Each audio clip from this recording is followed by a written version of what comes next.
I know it's only rock and roll, but I like it, as a certain band once sang.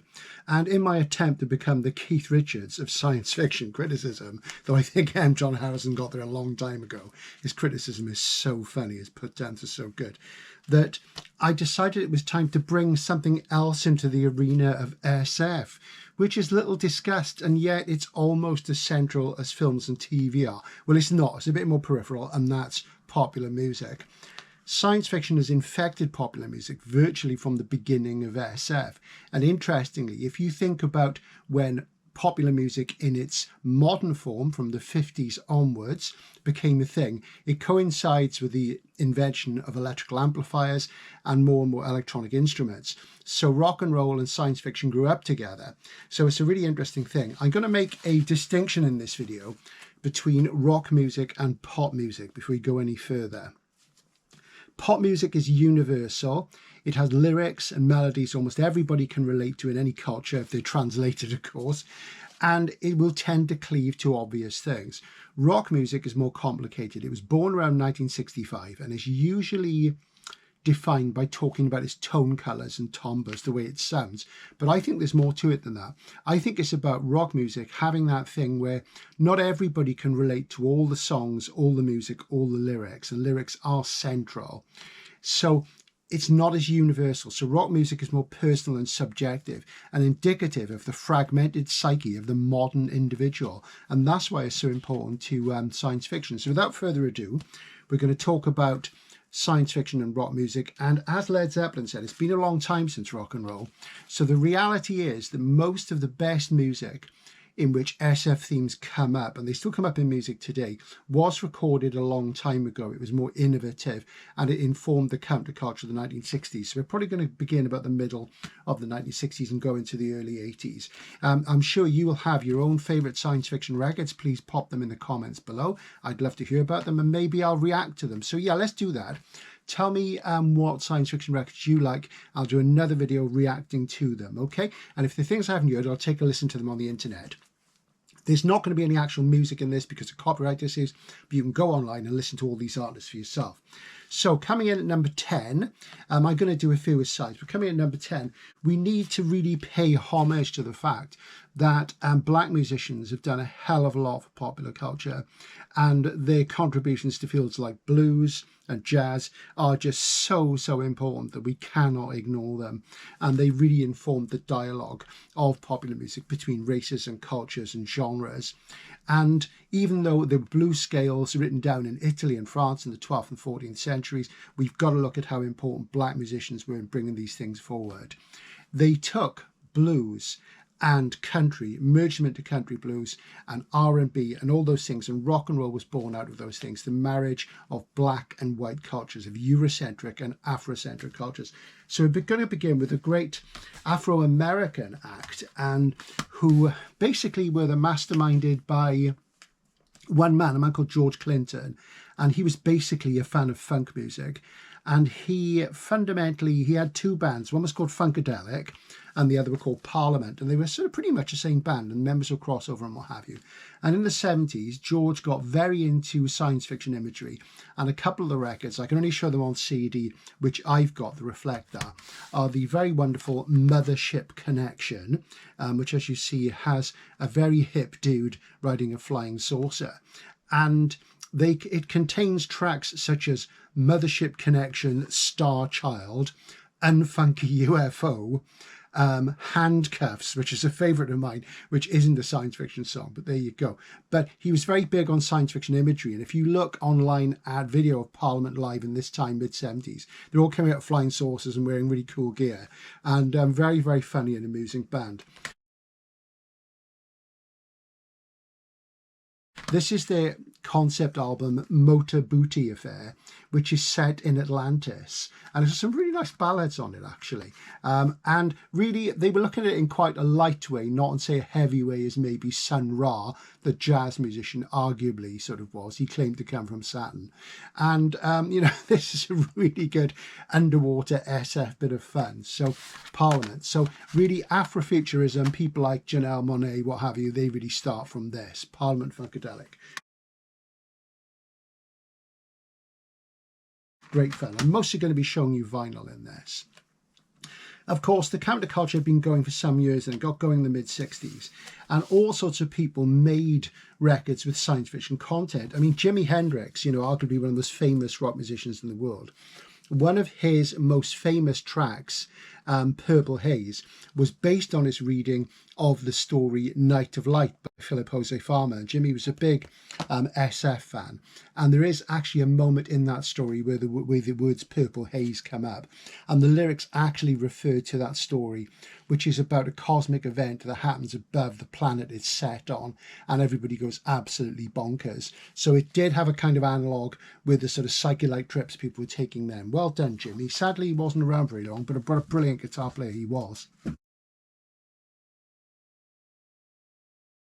Other people in the counterculture adopted SF themes early, and somebody you might know as a light sort of pop sort of hit maker in the 70s is Steve Miller. The original Steve Miller band in the 60s were making some really great records. This is Sailor, and they were very into SF themes, and this is one of their other early albums, Children of the Future. Look at that cover.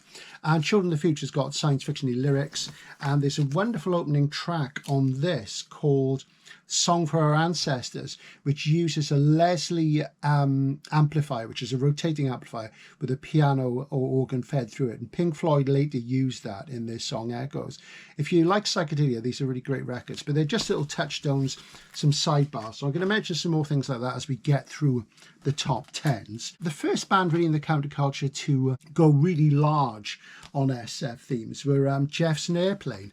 Jeff's Airplane were one of the original San Francisco Haight-Ashbury bands, and they came up from the early 60s, had lots of hit singles, and a few albums in they made this record Crown of Creation, which amazingly I don't have on vinyl, and I've had this CD since the 80s.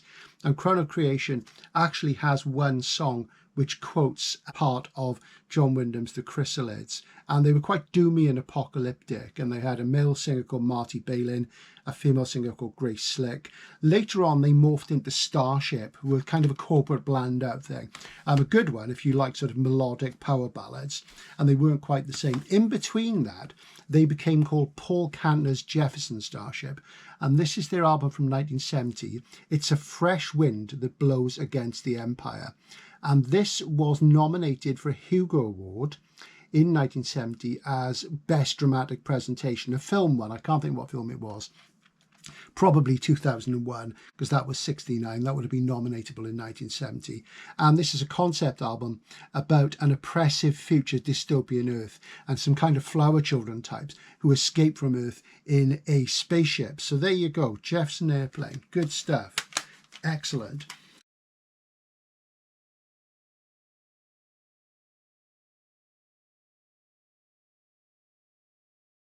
Then we look a bit further. There were bands before that. I mean, slightly before Jefferson Airplane. The band who first did a little bit of science fiction content, they never took it as far as they wanted to, and that's probably because the technology wasn't there, were the Byrds. And the Byrds are a favourite band of mine. They're most well known for their hit singles in the folk rock movement, things like Mr. Tambourine Man and Turn, Turn, Turn. This is their third album, Younger Than Yesterday, which is one of my favourites, in which their bass player, Chris Hillman, comes forward and starts writing songs, and he's really quite something. And the Byrds were like a supergroup, really. A lot of them became big stars after David Crosby was in Crosby, Stills and Nash, Roger McGuinn, Gene Clark, Chris Hillman was in lots of country rock bands. And this is a really great record, and it's got really good tunes. If you like things like the Beatles and the Stones, this is fantastic, particularly the Beatles. And there's a song on here called CTA 102, which refers to a message, or rather a repeating sequence that had been detected by radio telescope from a pulsar, I believe. And they turn the song into, is this a message from aliens? And there's alien voices there, and they're singing the aliens saying, you know, you're going to come to Earth, and you get these type noises, which is quite amusing. But it's really, really good, and this is a great record. The thing with the Byrds is their songs were short and sharp. They often had elements of country and blues and folk, and they're a really great band. They're really underrated, I think. You know, music fans really love them. I think they're fantastic. The Byrds also noted again SF themes in this album, the notorious Byrd Brothers, which is probably their best album. And on this, you get one of the first uses of Moog synthesizer. In fact, it is the first use of Moog synthesizer on a proper rock record, but it wasn't released until after some other things got out there. In fact, the Doors used exactly the same synthesizer. Both bands borrowed the synth from a guy called Paul Beaver. And the Doors got their album Strange Days out 6 days before this. And there's a song on here called Space Odyssey, which is really quite something. And it's about the journey of the Apollo astronauts. And there's one on an earlier album which name checks the actual astronauts. And it's got lots of really, really nice synth on there and pedal steel guitar. And they were really good at sort of merging the past and the present. So there's slight science fiction themes in there. So the Byrds are a band you should check out if you never have. It's not really until later in the 70s the science fiction becomes a really big thing. Fantasy was always popping up in the work of some of the hippie bands and prog rock bands, things like that. But science fiction sort of came in more in the glam art rock era of the early 70s in the UK, where space and alienation were metaphors for the feelings of a lot of people involved in glam rock and their idea of the future and blowing away the hippie past and looking at what was coming. The founding band of the glam rock movement were Alice Cooper. And I say glam rock as different to glitter pop. They were rock bands and they were pop bands. And this is Alice Cooper's second album from 1969, Easy Action. And this is one of my favourite records. It's one of those things that it tells the sheep from the goats. A lot of people like Alice Cooper, the solo artist, and the later works by the band, don't like this. I love it.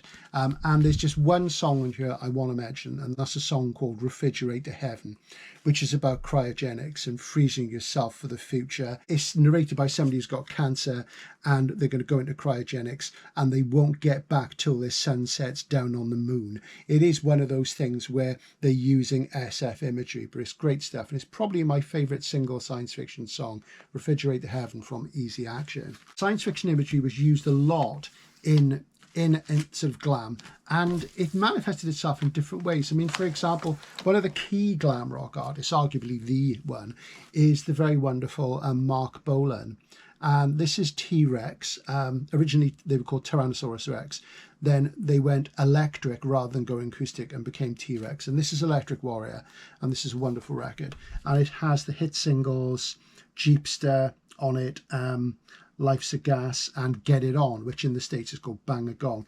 It also has the very wonderful tracks Monolith and Girl. And the thing with Bolan, he was very into Tolkien, and he would mix and match imagery. So you get science fiction imagery in with 50s rock and roll imagery, with Tolkien-esque imagery, hippie imagery. But it's important stuff to understanding how genre fiction infected rock and roll, and they're beautiful little tunes as well, all crunchy guitars, lovely melodies, and his elfin little voice. Fantastic stuff. Roxy Music weren't exactly science fiction in their lyrical content. However, musically, they were very, very SF indeed. And this album, their first album, Roxy Music, the first Roxy Music album, as it's subtitled, is very balladian. It has all these strange tone colours from Brian Eno's tapes and synthesizer. There's a weird mixture of electric guitar and oboe. Brian Ferry's vocals are very, very strange indeed. And the songs give you a sense of something like Ballads of a Million Sands. They're alienated, romantic, complex and strange and otherworldly. And in their first 2 or 3 records, Roxy Music could do no wrong. Interestingly, lead singer, keyboardist and main songwriter Brian Ferry was taught by Richard Hamilton, the pop artist, who was a big fan of pulp SF imagery. And he organised the This Is Tomorrow exhibition in London in the late 50s. And he was also friendly through other people like Eduardo Palazzi, who was a sculptor, an artist who did stuff in New Orleans, with J.G. Ballard. So there's a direct connection to Roxy Music through those other people to J.G. Ballard. And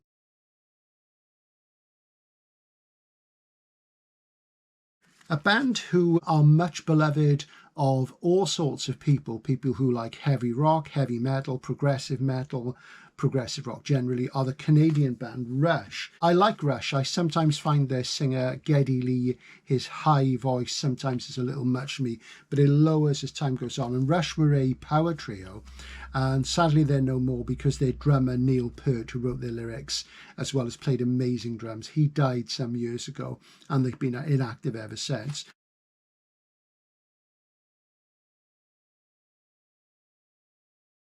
And in the mid-70s, they recorded a string of really fantastic prog metal albums. Probably the most relevant one to the theme of SF is 2112. Side one of 2112 is a dystopian cycle of songs about a future which is run by a theocracy, and then somebody who wants to be an individual finds a electric guitar behind a waterfall and tries to start a revolution. That's in a nutshell. There's more to it than that. 2112. And Rush are interesting because they come at that time where what is or what became heavy metal isn't really quite codified, so it's a lot more interesting.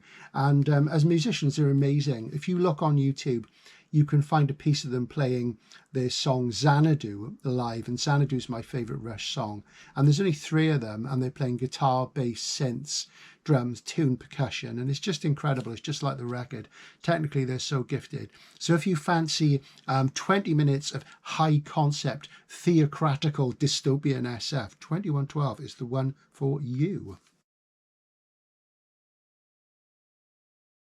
Speaking of heavy metal, which we should really, and its precursors, to me, heavy metal really doesn't come on board until you get the twin guitar thing. And of course, it's Black Sabbath. Sabbath were not about giving things like SF themes an outing in the lyrics. Iron Man is arguably SF. There's things like Planet Caravan. There's stuff like that. And what a great band they were. But I just want to do a nod to a couple of other bands. This next band, strictly speaking, aren't heavy metal, because in those days, in the early to mid 70s, we weren't really clear on sort of genres and stuff. Things were a bit more free and open and easy. And those of you who like my Arthurian wanderings and wonderings, I really felt I should flash up this record. This is Argus by Wishbone Ash. And some pressings of Argus, you see this warrior here, he's gazing out meaningfully into the middle distance. Some of them have, on the back, have a flying saucer up there. So he's looking at a flying saucer. That's missing from most pressings.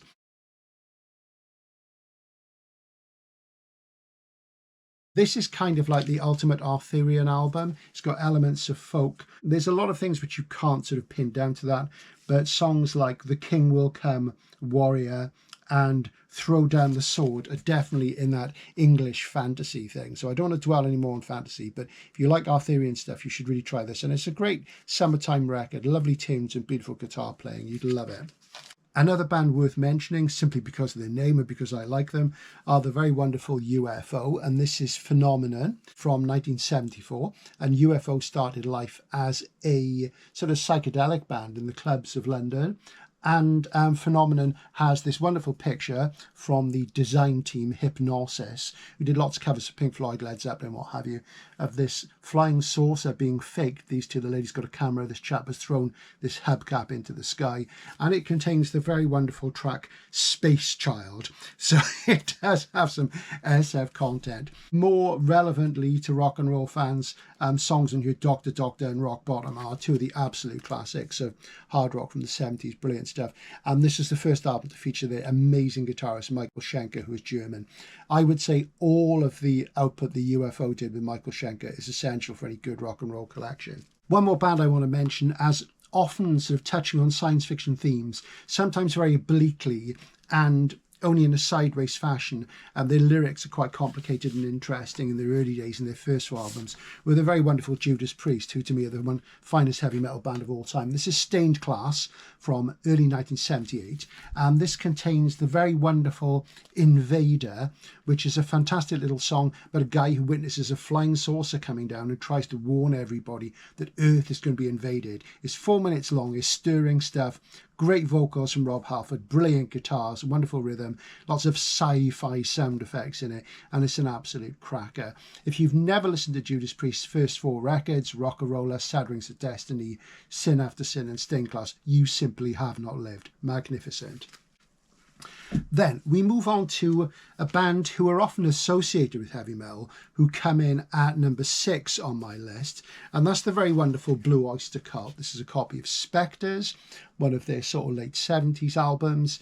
And Blue Oyster Cult are interesting because they used to get writers to write songs for them. They used to get music journalists. They got Patti Smith to write songs for them.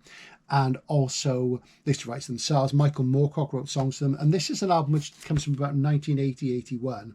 And this is, what is it called? Fire of Unknown Origin. And there's a song in here called Veteran of the Psychic Wars, which is written by Michael Moorcock and is part of his Eternal Champion sequence. So, you know, they had the sort of kudos of working with Mike. He also wrote Black Blade for them. They had a huge hit single in 1978 with a song called Don't Fear the Reaper. And they're interesting because the music in a way is kind of straight ahead rock, and they're really good singers. And it's the lyrics and the titles are so strange. I mean, if you can get hold of it, this is a double compilation CD called The Workshop of the Telescopes. And the thing with Bach is that sometimes they can be quite middle of the road, but other times they really nail it. But they're really weird. And just to give you some of the titles, and often they'll sing about telepaths and beings who live under the sea, all sorts of weird stuff. There's a song by them called Godzilla, about Godzilla, as you'd expect. And you get things like, let's see, Stairway to the Stars, Workshop of the Telescopes itself, Screaming Disbusters, Flaming Telepaths, Astronomy, Subhuman, Harvester of Eyes, Extraterrestrial Intelligence, things like that. They're sort of rammed with science fiction imagery. They're quite psychedelic and very strange. So it's the Blue Oyster Cult. And a good place to start is to get a good sort of compilation like this. Very, very interesting band, Bach, and they're still going. And their lead guitarist, Buck Dharma, is absolutely fantastic. Even now, if you look at recent performances by him, he's got this white guitar and it's got these sort of moon craters on it, and it just looks so cool, and he's absolutely brilliant, fantastic stuff. So Blue Oyster Cult, see if you can pick up Workshop of the Telescopes as a starter.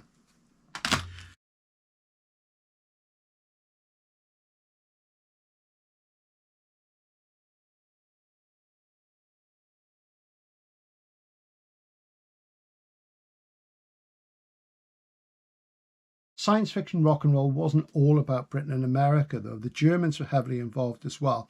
And German rock music in the mid-70s onwards was often very rhythmic and electronic and experimental, and it set out to have an identity that was beyond the transatlantic rock and roll thing. I mean, the imagery would come up all the time. If you take a band like Can, this is Monster Movie. Can are a band who are darlings of the critics.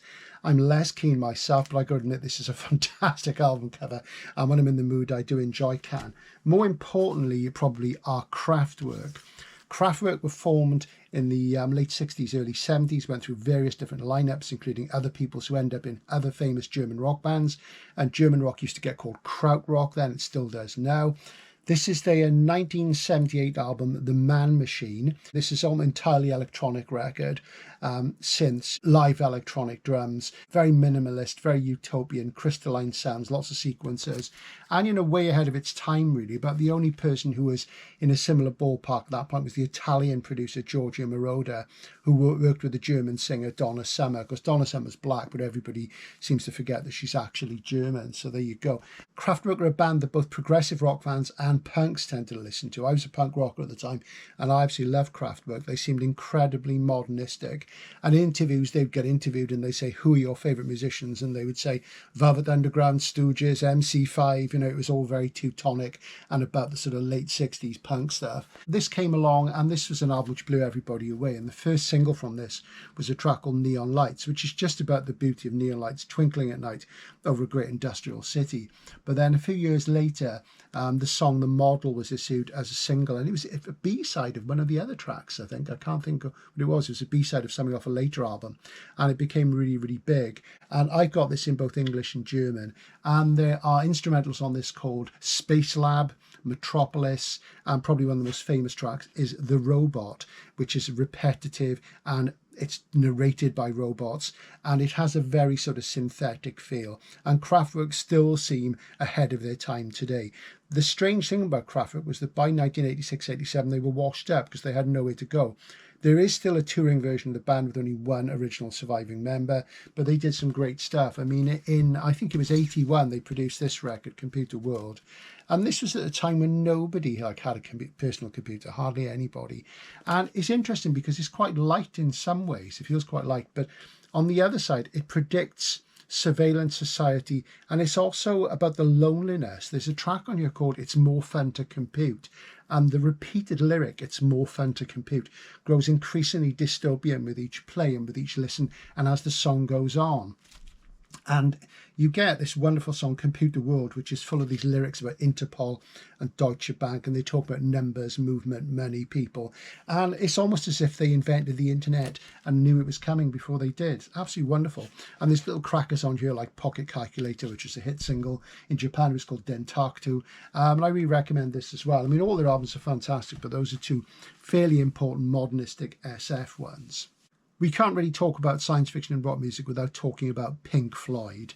And a lot of the time with Floyd, it's more about the sound and tone colours of the music, really, which is science fictional. But at the very beginning, when they released their debut album, The Piper at the Gates of Dawn, featuring their original lead singer and guitarist, the very wonderful Syd Barrett. And there's a copy of See Emily Play on the back. This is an amazing record, if at times a disturbing one. And it contains the very wonderful Astronomy Domini, which opens with this 3-chord riff, which really was the basis. If you take that 3-chord riff, down, down, down, and combine it with a copycat echo from If 6 Were 9 by Jimi Hendrix, then you get Hawkwind's entire career. That's where it starts from. That's where Hawkwind's key inspirations came from. And them and Steve Miller Band as well, actually. So, and that's a great one. It name checks all sorts of planets and planetary satellites in the outer solar system. And there's a great instrumental on here, which is pretty much a freeform freak out, called Interstellar Overdrive. Obviously that has a science fiction theme. And on their second album, Saucerful of Secrets, there's a cracker called Set the Controls for the Heart of the Sun, which is taken from a Michael Moorcock novel. It was a chapter heading in one of Mike's novels, I can't remember which one. So Floyd, they then went on and they got to sound spacier and spacier, even though the music and the lyrics are very often rooted on Earth. They were a band who thought about serious things and often had dystopian themes in albums like Animals, which is my personal favourite. But you can't really talk about SF and rock and roll without the soundscapes of the very wonderful Floyd.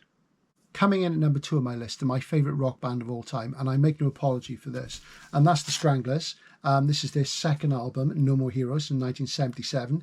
In 1977, the Stranglers, who were associated with the punk rock movement in the UK, released 2 albums, 4 singles, and they sold more records than all the other punk rock groups put together in that year, including the Sex Pistols. That is the truth of it. There are debates which go on. They weren't really punk, were they punk, whatever. Well, they weren't punk, they were punk rock. And originally it was called punk rock, and it's punk rock that's the real thing. And the Stranglers are very dark, fearful, fearless, and dystopian in their way of looking at modern Britain, which they did in this. And they very quickly cleaved to science fiction themes. In their third album from early March, I think it was March 1978. This is an American copy. I've got several copies of all these records of Black and White. They started really getting into the SF themes. They imagined a invasion from Eastern Europe and from Russia in Curfew. There's robots going on strike in Hey, Rise of the Robots. There's a Japanese dystopian setting of outside Tokyo, and they were very, very doomy. And this feeling culminated a couple of years later. There's science fiction themes in lots of their songs, and there is a video on the channel just about their science fiction songs, and I've never finished part 2 of that, so I must do that. And then in 1981, while in the midst of some heroin dabbling, they released this album, The Men in Black. Now, you see up there, it says The Gospel According to the Men in Black. On the spine, this is the original pressing, it just says The Men in Black. And they've become obsessed with the idea that mankind had been created back in biblical days through the intervention of aliens bringing genetic engineering to Earth. Now, I make a big fuss about this because a lot of people call this album The Gospel According to the Men in Black, and on later pressings and some CDs it has as the title. It's not the title is just The Men in Black. And of course, the Men in Black are those strange individuals who supposedly turn up to threaten people after they've had credible UFO sightings. This is years and years and years and years before the film with Will Smith and the other guy whose name escapes me at the moment. Don't put it in below. I know who it is. I just can't think of it at the moment. And this is a concept album. This shows the famous painting of the Last Supper, and there's a man in black there. And all the songs are on this theme about aliens coming to Earth and interfering with us, and it all coming through in the Bible and what have you. And This was an interesting one because they'd been a very, very, very successful, if controversial, band until this point. They smashed into the charts at number 8 in 1981. I remember going to see them the week it was released. I actually saw them on this tour before it came out, and I'd seen them several times by that point already. And it then went straight back out. And again, it's a Sheep and Goats album. It's very complicated musically. If you like both punk rock and prog rock, you'd love it. It's fascinating. It's very doomy and dystopian. And all the way through, it goes into those classic flying saucer themes. Brilliant. Science fiction imagery was, of course, all over album covers. And one of the great sort of proto-futurist bands in the mid-70s who sort of move between the techno flash of prog and early synth music are Bebop Deluxe, and this is Live in the Air Age, and as you see it has a still from Metropolis on the cover, and this was a great band run by a guy called Bill Nelson, and you know, wonderful stuff, lots of SF imagery, really great stuff. If you've never heard Bebop Deluxe, pick up this or Sunburst Finish, or Futurama's another good one. Lovely Fleet guitar, great little tracks, and some really good technical playing as well. A quick shout out for one of my favourite bands who never get much coverage. This is from 1975. This is the debut album by The Tubes, a San Franciscan theatre rock band. They're a 7-piece, incredible musicians, very satirical and funny. There's a song on here called Space Baby, and they had a kind of science fiction feel now and again, but they were broadly very satirical, so I can't claim them for a genre. But if you've never heard them, this one, their second album, Young and Rich, and their third album now are absolute classics of mid-70s rock. And the tone colours of the synthesizers particularly really interesting. 3 lead singers, amazing band to see live, astonishing stage show. The Tubes, their debut album. In the late 70s and early 80s, of course, synthesizers got cheaper. Everybody got fed up with prog rock. Punk rock had happened. It had come and gone pretty much. And then we had what people called the New Romantics, the Futurists, the Cold Wave. Predominant amongst these was the very wonderful artist John Foxx. This is John Foxx's Metamatic. John had a hit single from this called Underpass, which is very balladian indeed. And this is full of cold, new wave imagery, songs like On the Plaza, He's a Liquid, No One Driving. They have all that sort of balladian, crash, high-rise sort of thing in there. Wonderful motoric rhythms and excellent super cold synth tone colours. It really is a classic. He followed it up a bit later with a couple of records which are more like the English pastoral of the great English catastrophe novel of Richard Jefferies, of John Wyndham, and one of those is The Garden, which brings back electronic and acoustic instruments together, wonderful pastoral visions, but the balladian vision never quite faded away from Fox's work. Beautiful stuff. At number 2, there can be none other than the absolute genius, cultural icon who bestrode the world like a colossus from the 1960s right the way through until his untimely death in 2016, and that's the very wonderful David Bowie. This is David Bowie's second album, which is entitled David Bowie. Interestingly, his first album was also called David Bowie. This is another version of it, which is called Space Oddity. You'll notice that's there. And I think, let's see, I seem to have... there's another one with a slightly different cover, which was added after his mass success in 1972. So, of course, Space Oddity is a song which everybody knows. It's the narrative of an astronaut called Major Tom, who is circling the Earth in his space capsule, and he gradually becomes cut off. This is very much like the work of Barry N. Malzberg and J.G. Ballard's Paranoid Astronauts. Ballard had really pioneered this for stories in the 60s. Malzberg in the early 70s took up and run with it, but David Bowie did it as well. It was also a metaphor for drug addiction, and it was the first of a trilogy of songs. The second one is called Ashes to Ashes and appeared on 1980's Scary Monsters and Super Creeps, and the third one is called Hello Space Boy, and that appeared on, let's have a think, that appeared on One Outside in 1995. Bowie was fascinated by science fiction. He was a big science fiction reader, and there are SF themes in his songs from the very beginning, from his very first album, the one before this, which is also, as I say, called David Bowie. There's a song called We Are Hungry Men about overpopulation. And the themes would come up again and again in his work. And he explored them thoroughly. And he used the metaphor of alienation. And of course, he was the key figure of the glam rock period. The man who sold the world here with its 2 different covers. This cover badly needs reissuing, especially on CD. Are you listening? RCA, Parlophone, or whoever? And this is a great hard rock album, and it contains such classics as The Supermen, which is a Nietzschean look at Lovecraftian outsiders who have moulded the whole of history, and also Savior Machine, which is about a society that allows an AI to control it and things get out of hand. Bowie was a big reader, and he read lots and lots of SF, as becomes clear on a record like Hunky Dory, which was the next album from him. And this is a really, really great record. And it contains classics like Changes, Oh You Pretty Things, Quicksand.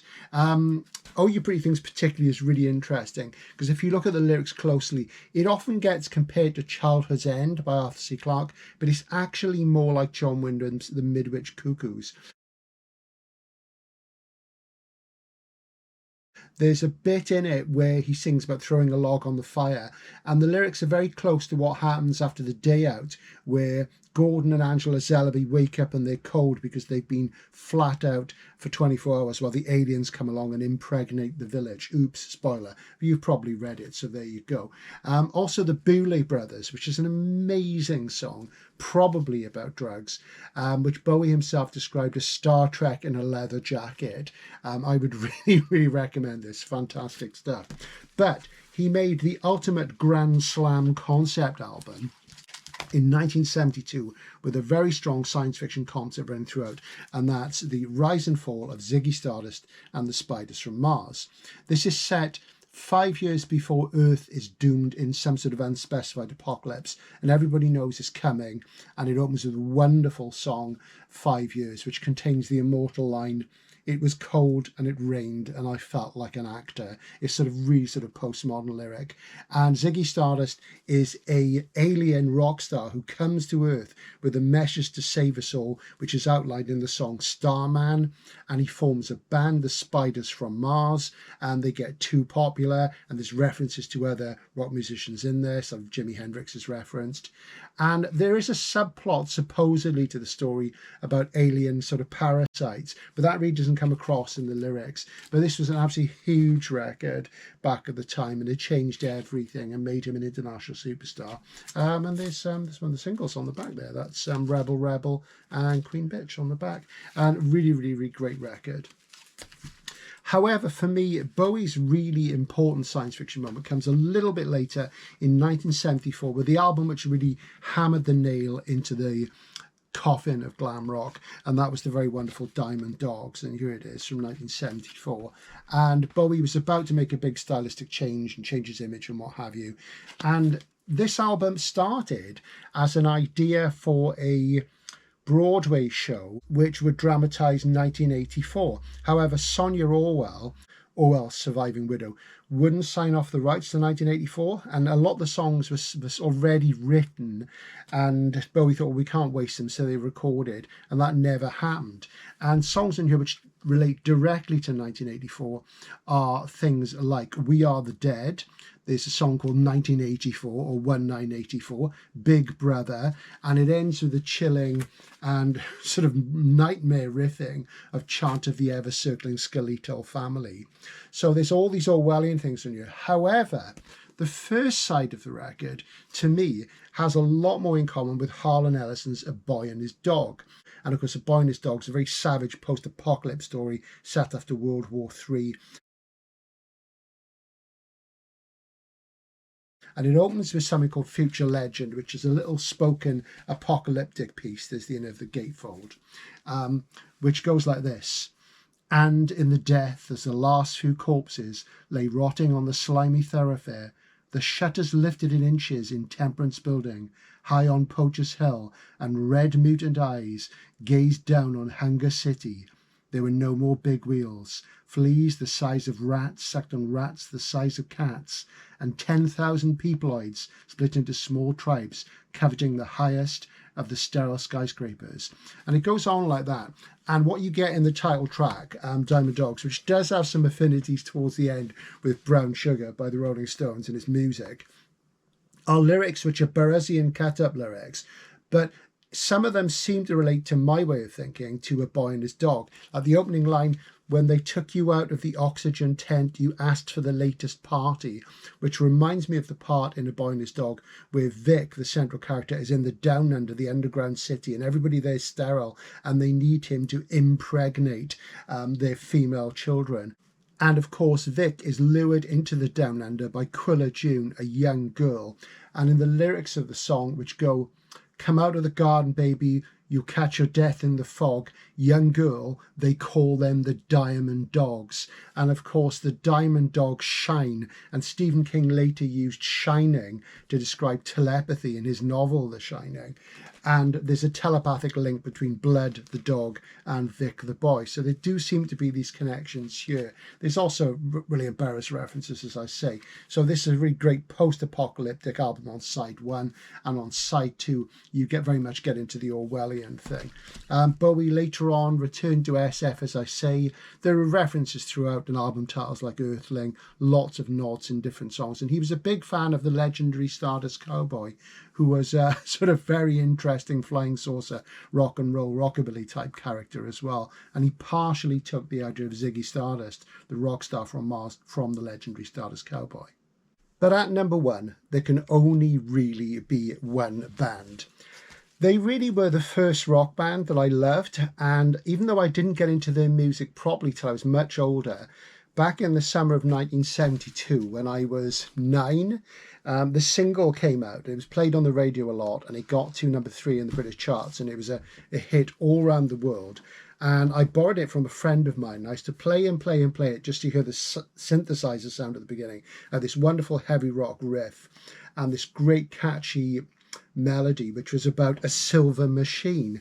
And we're talking about Hawkwind, of course. And I used to play and play and play that record. But I didn't get into them in a big way until about 1980, when a good friend of mine, I was around his house and he said, "Hey, do you remember Hawkwind?" And he got out this compilation album and we started playing it. It was called Masters of the Universe. And I just completely fell in love with them. I thought, how can I have forgotten this great band? And I got really into them. They really are the ultimate science fiction rock and roll band. This is their first album, the eponymous Hawkwind, released in 1970. And recorded in 69? No, in 1970. And Hawkwind came out of Ladbroke Grove, Notting Hill Gate, which is where Michael Moorcock was living at the time. And it was the stamping grounds of his fictional science fiction character, Jerry Cornelius. Jerry, who was a rock star, physicist, Nobel Prize winner, former Jesuit priest and assassin, agent of chaos, is where Jerry comes from, the same area as Hawkwind. And Hawkwind assembled there, and a guy called Dave Brock, who is their one surviving member. They're still going on now. The lineup changes constantly. It changed a lot in the 1970s. All their 1970s albums are essential for anybody who's into science fiction and also into rock music. And they really were truly wonderful. And they're very spacey sounds mixed with a bit of acoustic and proto-heavy metal. Very, very interesting. And they really sort of found their feet with their second album, In Search of Space, which is a concept album about a 2D universe. And it's like flat, like a record, and about a starship traveling across it. And it's got sort of like ecological themes, all sorts of stuff on it, very spacey noises. In fact, as I said earlier in the video, if you take the first 2 chords of Astronomy Domini by Pink Floyd, merge them with the tape loop echo from the middle section of Jimi Hendrix's of 619, you get a start at the idea of what Hawkwind are like. And they added more electronic synthesizer stuff to this. And the songwriting is absolutely magnificent. One of their key people was a poet called Robert Calvert, who wrote poetry for New Worlds magazine. So he was part of the SF scene. And their SF imagery got stronger and stronger, and they got more popular with the underground in the UK. And this is their third album, Do Re Mi Fa Sol La Ti Do, which has songs in it like Spaces Deep, Down Through the Night, Lord of Light, inspired by Roger Zelazny's novel. And there were always lots of sort of science fiction imagery on their album covers. And this record was the basis for what they did a little bit later in 1973. Because Silver Machine had been so successful, they could take the songs from this album on the road, and they had this huge stage show with all sorts of lights, multimedia things, and nobody'd seen anything like it. It was called the Space Ritual. And this is the ultimate document of it. This is the Space Ritual Alive in London and Liverpool, and with a wonderful cover by Barney Bubbles. And basically, the idea of this is that it's a concept about a number of starfarers who are in hypersleep in a starship, and they're making their way across the cosmos before their landing craft comes down on a shelf of rock, selected by the Automind, where they would leave a galaxy of dreams behind.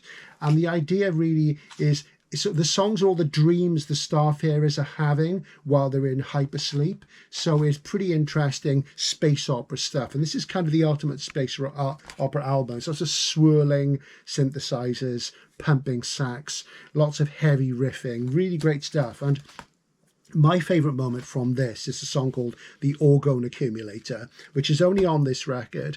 And it's about orgone accumulators, which were this device where you'd have like a box with a layer of wood and a layer of metal, and you'd sit in it and you'd accumulate orgones, these theoretical particles that would give you energy. And there's a moment in Jack Kerouac's novel On the Road where Kerouac and Cassidy, you know, in their sort of fictional incarnations, they go to William Burroughs' house out in the country, and he's sitting in an orgone accumulator. So there's direct connections with SF and the counterculture. And this is the key sort of document of when SF and the counterculture were really closely merged. And Moorcock used to write poetry for them as well. He'd appear on stage with them. And they produced a wonderful string of records. This is one of my favourites from 1974, Hall of the Mountain Grill. So the arrival of the very wonderful Simon House to Hawkwind. And Simon played keyboards, synthesizers and violin, which he would treat a bit like an electric guitar. And he brought a new sort of sweep to this sound, and the tone colours got brighter. And as you see, this has got a crashed spaceship on the cover, and there's a wonderful alien planet and starscape on the rear. And this has got some wonderful SF-oriented songs. But the real high watermark of Hawkwind was yet to come, and that came with the utterly magnificent Warrior on the Edge of Time. As you can see, this is a very colourful record, pink, blue, yellow, green, and absolutely fantastic record. The sort of tone colours and timbres on this album are just incredible. And this came out of a concept by Michael Moorcock to do an Eternal Champion cycle album. So in some ways it's more sort of fantasy oriented in the material, but at the same time, I always think that the Eternal Champion cycle is a multiverse thing. So it's a quantum multiverse. It's fundamentally a science fiction concept. And Moorcock himself appears on this album. He recites some poetry, 3 poems, in his wonderful stentorian voice. And there's some just beautiful songs on this, including Magnu, which is about a horse with a golden mane which can fly. So it feels very fantasy-esque, and it's very doomy and great riffs and what have you. And also Spiral Galaxy 28948, which is a totally cosmic trip, man. And the song Kings of Speed, which is full of Jerry Cornelius references. Bishop Beasley is mentioned, Frank Cornelius is mentioned, and Mr. C himself is mentioned. And I really can't be objective about this record. I absolutely love it. And it's probably the most colourful record in terms of the variety of sounds that you will ever hear. It's utterly magnificent, and it totally rocks, but it's very blissed out as well. Beautiful stuff. Warrior on the Edge of Time, magnificent. Hawkwind then entered a new phase in which their poet Robert Calvert returned to the fold after making some solo albums, which do have SF interest. The second one, Lucky Leaf and the Longships, is a alternative history album which posits that if the Vikings had conquered America rather than being driven out by the Skraelings, the North American Indians, what effect would have that had on popular music? And it's very, very funny. Michael Moorcock plays the banjo on it, of all things. But when Calvert rejoined Hawkwind in a major way, he came on board for this record, Astounding Sounds, Amazing Music.